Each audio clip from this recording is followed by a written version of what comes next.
Good morning biology के दीवानों, कहना सिर्फ मेरी मानो, तुम सबों में वो आग है, अपने अंदर की तपिश को पहचानो। क्लियर है? उम्मीद है कि जितना भी पढ़ाया है, न्यूट्रिशन से स्टार्ट किया, रिप्रोडक्शन में आ गए हैं तो कुछ ना कुछ सीखा होगा, कुछ ना कुछ बदन में तपिश जागी होगी, मतलब कि कुछ करने का। राइट, इसको और आगे हम बढ़ाते हैं। आज हमारा टॉपिक है sexual reproduction in human being. Sexual reproduction in human being. Human being के बारे में देखो, नाम आते मुस्कुराहट आ गई तुम लोग के चेहरे पे। Sexual reproduction in human being. Human being मतलब हम, आप, जो भी लोग हैं, इंसान हैं, चाहे वो मेल हैं या फीमेल हैं, उनके बारे में पढ़ना। क्या पढ़ना? सेक्सुअल रिप्रोडक्शन पढ़ना। क्लियर? तो यहाँ पे नाम से ही क्लियर हो रहा है, वाज़ेह हो रहा है कि देखो यहाँ पे सेक्सुअल में आगे क्या है? सेक्स है। सेक्स का मतलब हुआ हिंदी में लिंग।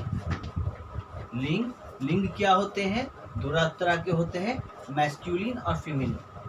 मैस्कुलिन और फेमिनिन जेंडर। मैस्कुलिन मतलब पुल्लिंग, जिसको उर्दू में मुज़क्कर बोलते हैं, एंड फेमिनिन जो को हिंदी में स्त्रीलिंग बोलते हैं और उर्दू में मुअन्नस बोलते हैं। ये क्या है? एक आइडेंटिफिकेशन का है कि ये मेल है, ये फीमेल है, ये लिंग है। सेक्स मतलब लिंग, मतलब सेक्स का मतलब मेल और फीमेल दोनों की बात हो रही है, किसी एक की बात नहीं हो रही। रिप्रोडक्शन का मतलब रिप्रोडक्शन, री मतलब पुनः, दोबारा, प्रोडक्शन मतलब बनाना, वजूद में लाना। तो मतलब सेक्स, मेल और फीमेल दोनों आपस में मिलकर पुनः दोबारा अपने जैसा वजूद में लाने की प्रक्रिया को ही सेक्सुअल रिप्रोडक्शन कहते हैं। Such type of reproduction in which both male and female come together and reproduce just like own offspring, that is sexual reproduction. Clear? उसको हिंदी में बोला हमने कि क्या, कि वैसा रिप्रोडक्शन जिसमें माता पिता आपस में कांटेक्ट में आकर एक नए ऑफस्प्रिंग, एक नए बच्चे का वजूद में लाना, that is sexual reproduction. Sexual reproduction इसलिए कहलाता है क्योंकि इसमें दोनों सेक्स मौजूद है। दोनों सेक्स मतलब मेल पिताजी, फीमेल माताजी, दोनों मौजूद है। इन दोनों के कांटेक्ट में आने से जो ऑफस्प्रिंग आ रहा है, चाहे वो बॉय की शक्ल में आए चाहे गर्ल की शक्ल में आए, वो दोनों क्या कहलाएगा? सेक्सुअल रिप्रोडक्शन कहलाएगा। ठीक है? इसी का अंग्रेजी रूपांतर है, ट्रांसलेट करेंगे तो such type of reproduction in which both male and female participate and new offspring comes in life. ठीक है? जिंदगी एक नया ऑफस्प्रिंग क्या आता है मेल और फीमेल से मिलने पे। तो अब देखो यहाँ पहला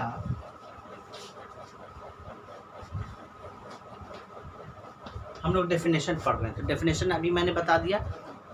और ये ऐसा चैप्टर है कि सब कोई जानना चाहता है कि भाई हम जानेंगे। दो तरह के स्टूडेंट होते हैं, एक बोलने वाले, पूछने वाले क्लासरूम में जो सवाल करते हैं, दूसरा शांत रहने वाले, क्या अगला सवाल पूछ लेगा उसी से मुझे आंसर मिल जाएगा, मुझे पूछने की क्या ज़रूरत है, शर्मीले टाइप के। बट ये चैप्टर में शर्मीला टाइप वाला जो दोस्त होता है अपने तेज दोस्त को बोल देता है, ये वाला पूछना नहीं। अरे भैया, आप पढ़ रहे हो, आपको हर एक चीज़ जानने का अधिकार है। सेक्स एजुकेशन इसीलिए होता है ना कि आप हर कुछ चीज़ को जानो। अभी हम लोग जिस स्टेज में हैं, जहाँ पे हमारे सराउंडिंग में हर एक चीज़ है, हर चीज़ से हमको सामना करना है, वैसे लिहाज में अभी के प्रेजेंट सिनारियो में ये और अहम हो जाता है मेल और फीमेल दोनों के लिए कि वो सेक्स एजुकेशन का हर एक चीज़ जाने कि ये क्या होता है, इससे क्या फ़ायदे हैं, ये क्या होता है, इससे क्या नुकसान है। जब मुझे पता होगा कि ये चीज़ से नुकसान है, अगर किसी ने मुझे छुआ, टच किया, तो मुझे अगर ये पता है कि ये गुड टच है तो चलो कोई इशू नहीं है। अगर ये बैड टच है, अगर मुझे पता होगा कि ये बैड टच है, तब तो मैं हंगामा कर सकता हूँ, तब तो मैं कहीं रिपोर्ट कर सकता हूँ ना। तो सेक्स एजुकेशन का लाइफ में बहुत बड़ा रोल है। ये चीज़ माता पिता को अपने घर से शुरू कर देना चाहिए, अपने बच्चे को बताने के लिए, स्कूल में टीचर्स को करना चाहिए, और आज के डेट में तो बढ़ चढ़ कर लोग हिस्सा ले रहे हैं। इसीलिए मैं कह रहा हूँ कि सेक्सुअल रिप्रोडक्शन जो ह्यूमन बीइंग है, इसको भी बढ़ चढ़ कर पढ़ना चाहिए, और माइंड में जहाँ तक सवाल हो सके आपको वो पूछना चाहिए। क्लियर? ठीक है। बट सिर्फ एक चीज़ का ध्यान रखना, सवाल आप कुछ भी पूछो, पूछने का तरीका है। अगर मान लो कि कहीं मैयत है, कोई मर गया है, अब वहाँ जाओगे है ना और हंसोगे तो क्या कैसा रिएक्शन आएगा? अरे बदतमीज़ है एकदम, यही रिएक्शन आएगा ना। कुछ पता नहीं है। अगर मैयत में कहीं पे कोई एक्सपायर कर गया, वहाँ जाकर हंसोगे आप या हम? नहीं ना। सिमिलरली ये इतना सीरियस टॉपिक है कि इसमें अगर आपको कुछ भी पूछना है आप पूछो, बेझिझक पूछो, आपके जानने का अधिकार है, पर तरीके से पूछो। अगर हंसोगे तो वही वाला सीन आ जाएगा कि लगता है कि ये बदतमीजी कर रहा है, राइट। तो यहाँ पे सिर्फ ये पूछो, आपको जानने का हक है। मैं तो चाहता हूँ, कोशिश करूँगा कि मैं वहाँ तक बता पाऊँ आपको कि आपको सवाल पूछने की ज़रूरत ना हो और आपको सब कुछ आंसर मिल जाए। इसको स्टार्ट करूँगा एक कविता से, क्योंकि बहुत बेहतरीन चैप्टर है। ह्यूमन बीइंग के बारे में हम लोग पढ़ेंगे, हम लोग खुद के बारे में पढ़ेंगे, इसलिए ज़्यादा हम लोग क्या हो जाते हैं कि ईगर हो जाते हैं। अरे बाप, हम में क्या क्या चेंजेस आ रही हैं उम्र के साथ साथ, हम में जो भी चेंजेस आ रही हैं उससे क्या हो सकता है, इसीलिए हम लोग ज़्यादा ईगर हो जाते हैं। देखो, शर्माते शर्माते यूं ही उम्र तमाम हो गए, शर्माते शर्माते यूं ही उम्र तमाम हो गए, उसकी विदाई हो गई, हम तो झंडू बाम हो गए।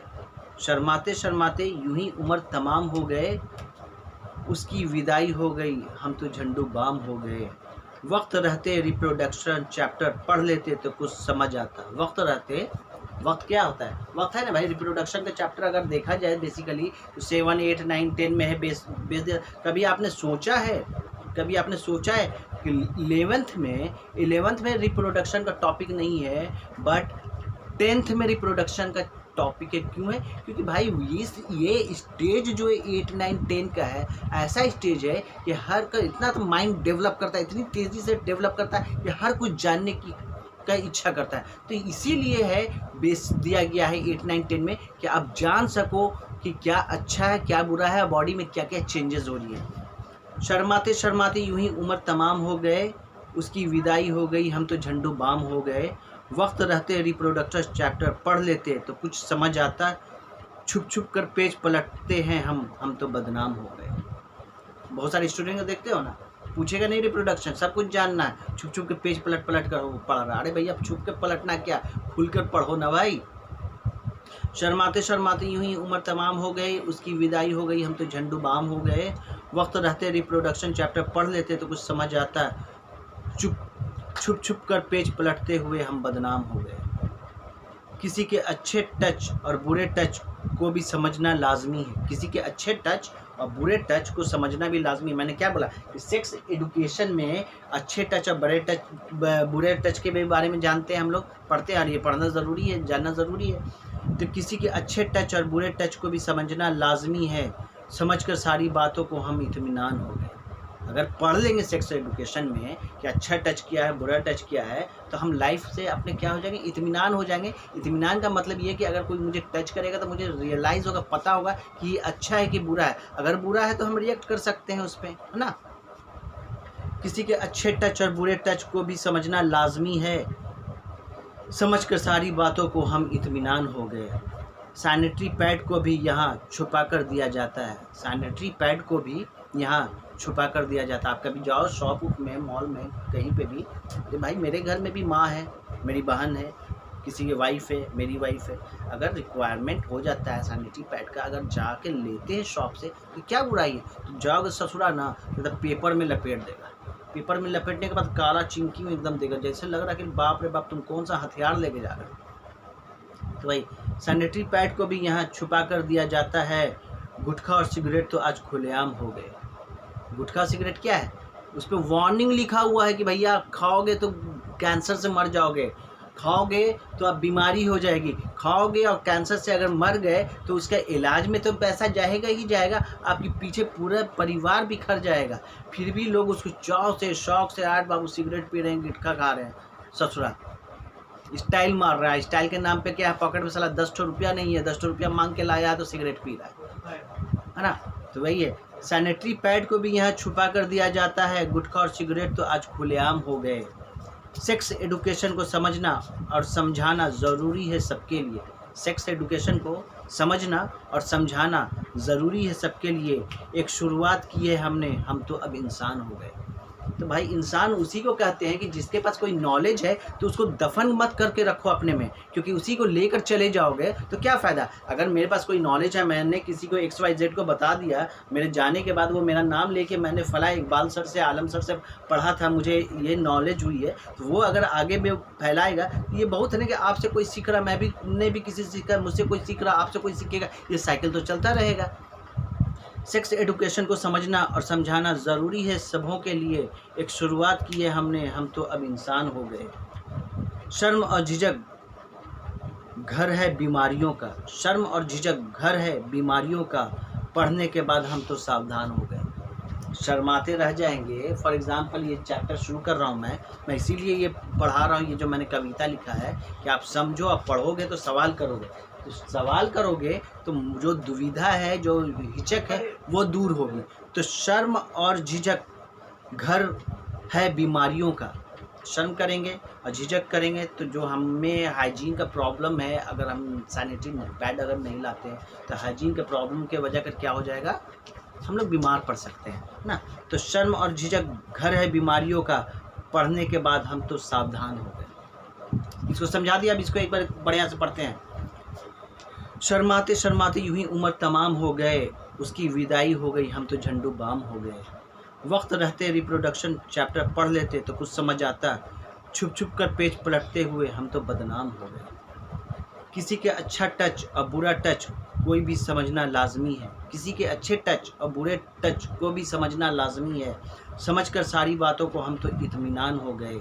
सैनिटरी पैड को भी यहाँ छुपा कर दिया जाता है, गुटखा और सिगरेट तो आज खुलेआम हो गए।